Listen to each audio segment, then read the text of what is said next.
Halo Bray, kembali lagi di gaptek.id. Jadi karena gua lagi nggak ada ide banget mau bikin video apa, mau bikin materi apa, dan barang review juga belum pada nyampe di sini.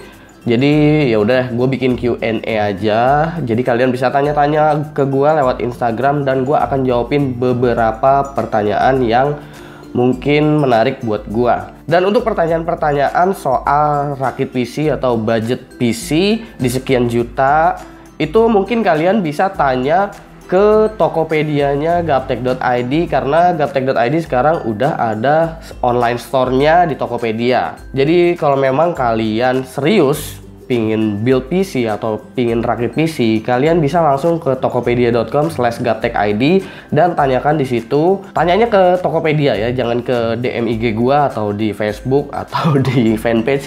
Jangan tanya ke situ. Oke, karena gue udah pilih beberapa pertanyaan, jadi langsung aja kita ke pertanyaan pertama ya. Pertanyaan pertama itu ada dari Dimas K33. Bang, lu buat video pakai kamera apa ya? Thanks. Gue bikin video ini menggunakan kamera Sony Alpha A6000. Kalau untuk rig-rig lainnya seperti lensanya gue masih pakai lensa bawaan, lensa kit. Terus untuk tripodnya gue pakai tripod biasa aja, nggak pakai tripod yang macam-macam kayak slider lah atau ball headnya yang udah yang keren-keren lah, nggak pakai tripod murah biasa. Sama lighting seadanya juga lightingnya.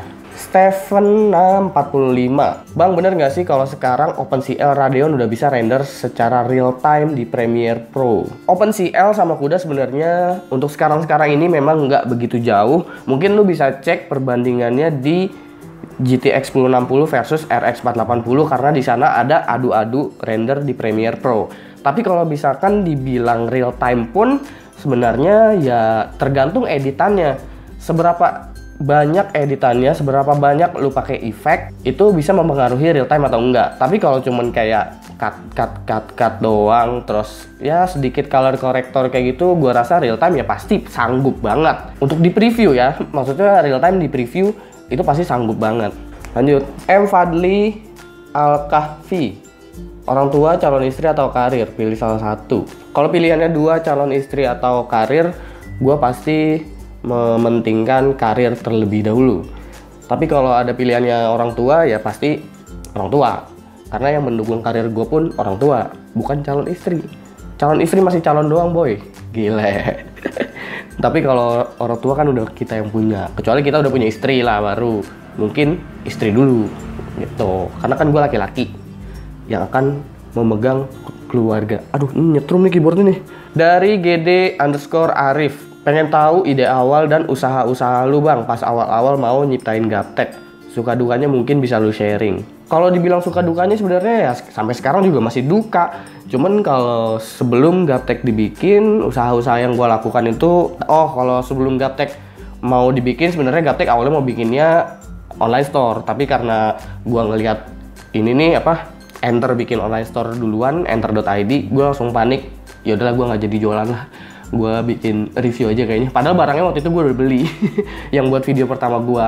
Jadi kayak gitu. Awal mulanya gaptek mau dibikin.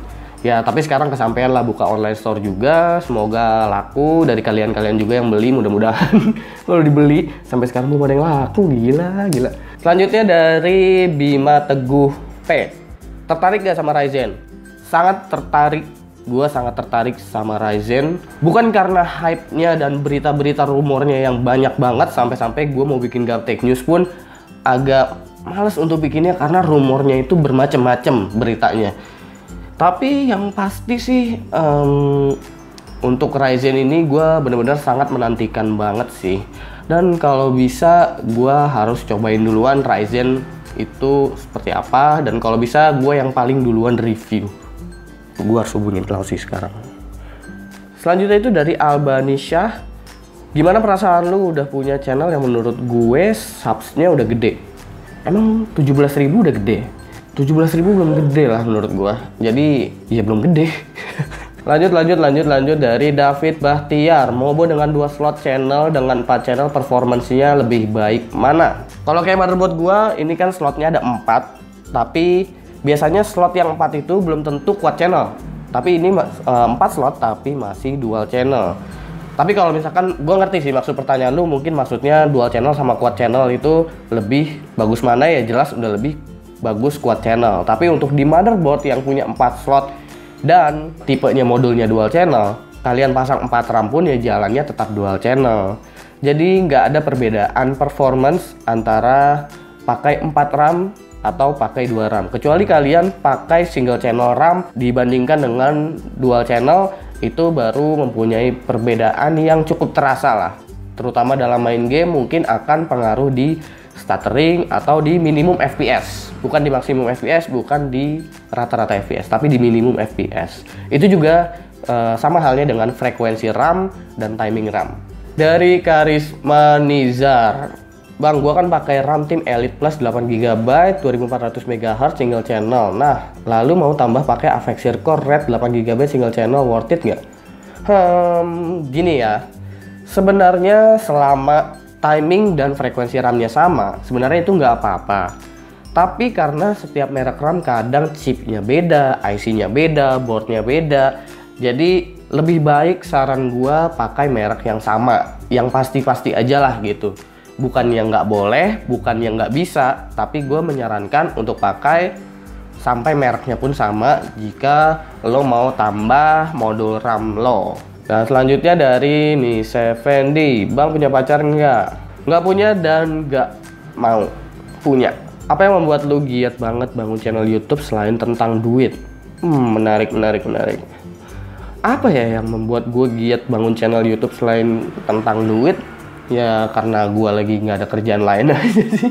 Lanjutnya dari Yoade, mau nanya gue rate persentase dari power supply. Misal power supply punya rate 90% di 1200 watt. Nah, pure-nya kita dapat daya listrik berapa? Cuma mau samain persepsi aja anak IT sama elektro perihal power supply karena ada rumusnya. Thanks. Sebenarnya kalau soal hitung-hitungannya gue nggak ngerti karena gue bukan anak elektro, dan sebenarnya perhitungan anak elektro itu yang lebih benar.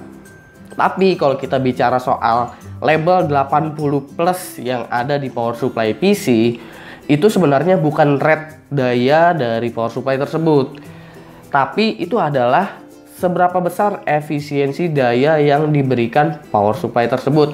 Maksudnya efisiensi itu ya berarti bukan daya yang dikeluarkan jadi 80%-nya atau jadi 90%-nya. Tapi gimana ya gue bilang ya, seberapa efisien daya yang bisa diberikan ke masing-masing komponen hardware si komputer tersebut. Kayak gitu. Efisien itu yang kayak gimana ya, nggak berlebihan, nggak kekurangan gitu. Jadi semakin besar efisiensinya ya tentu itu semakin bagus. Makanya ini banyak power supply murah yang sekarang pun udah bisa pakai label 80 plus karena 80 plus itu bukan menentukan power supply bagus atau enggak, tapi ya memang cuman efisiensi dayanya yang dikeluarkan. Kan tetap yang nentuin power supply ini bagus atau enggak ya pasti build quality lagi, balik lagi seperti kapasitor, PCB yang dipakai dan macam-macam. Mungkin itu lo anak elektro lah yang lebih ngerti soal build quality power supply yang baik itu seperti apa, hitung-hitungannya. Kalau gue sih nggak ngerti lah. Selanjutnya itu dari Kristanto, sub mantan lu berapa? Lupa gue. Dari Willy Yohanes, berhubung lagi Valentine nih Bang, pertama kali banget ngasih coklat dari Valentine ke siapa Bang, dan pas di umur berapa? Gue nggak seromantis itu, jadi gue nggak pernah ngirim coklat ke siapapun. Dari Agil Suryo, coba sebutin 3 penyesalan yang pernah lu lakuin Bang seumur hidup lu. Gila, sadis. Apa ya? 3 penyesalan. Berhenti kuliah. Terus apa lagi ya?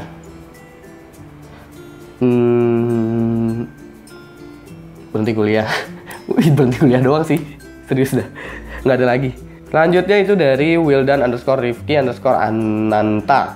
Kalau motherboard Z170 dikasih prosesor Kaby Lake gimana? Nah, ini masih banyak banget yang nanya ke gua soal ini dan gua akan jawab di sini. Prosesor Kaby Lake itu bisa dipakai di Z170, bahkan semua Z170. Akan tetapi kalian harus update BIOS-nya dulu sampai ke versi terakhir atau versi yang memang udah mensupport Kaby Lake. Sebaliknya, chipset 200 seri seperti H210, B250, H270, Z270 itu bisa menggunakan Skylake karena soketnya masih sama Dan bahkan ya, chipset 200 series dan 100 series untuk LG A1151 ini hampir nggak ada bedanya.